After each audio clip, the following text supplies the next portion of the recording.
किसने किया कर्ण के 8 पुत्रों का वध।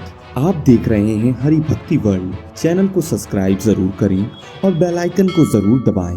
कर्ण एक महान और बलशाली योद्धा थे, फिर भी वह पूरे जीवन अपमान के पात्र बने रहे, क्योंकि उनका पालन पोषण एक शूद्र माता पिता के द्वारा किया गया था और सूत पुत्र होने के कारण उन्हें अधिक महत्व नहीं दिया गया। द्रौपदी का विवाह पांडवों से होने के बाद उन्होंने पिता अधिरथ के कहने पर एक सूत कन्या से विवाह किया, जिसका नाम रुशाली था।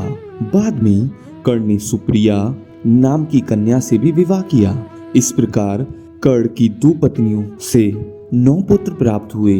9 पुत्रों के नाम इस प्रकार हैं: वृषसेन, वृषकेतु, चित्रसेन, सत्यसेन, सुसेन, शत्रुंजय, द्विपाद, प्रसेन और बनसेन। इन सभी में पिता के समान पराक्रम तो नहीं था, परंतु ये बहुत साहसी और बलशाली थे।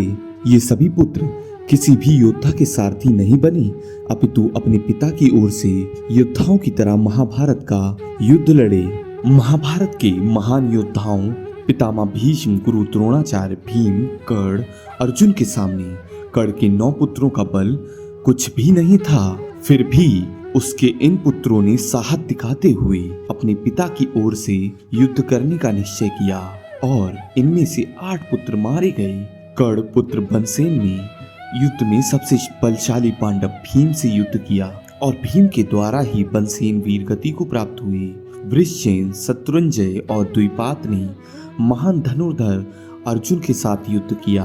अर्जुन को कौन हानि पहुंचा सकता था, जब स्वयं भगवान श्री कृष्ण उनके सारथी बने थे। इस प्रकार इन 3 पुत्रों की मृत्यु अर्जुन के हाथों हुई।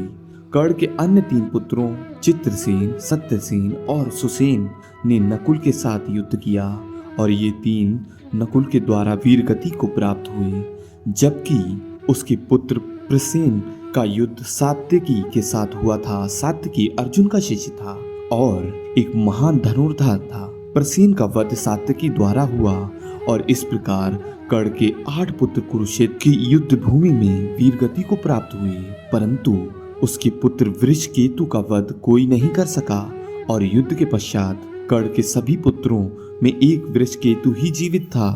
ऐसा कहा जाता है कि युद्ध के पश्चात पांडवों को यह पता चला कि कर्ण उन्हीं का भाई था। तब अर्जुन ने अपने भतीजे अर्थात कर्ण के जीवित बचे हुए पुत्र वृषकेतु को इंद्रप्रस्थ का राजा घोषित कर दिया। दोस्तों, अगर आपको यह जानकारी अच्छी लगी है तो वीडियो को लाइक, चैनल को सब्सक्राइब जरूर करिएगा। धन्यवाद।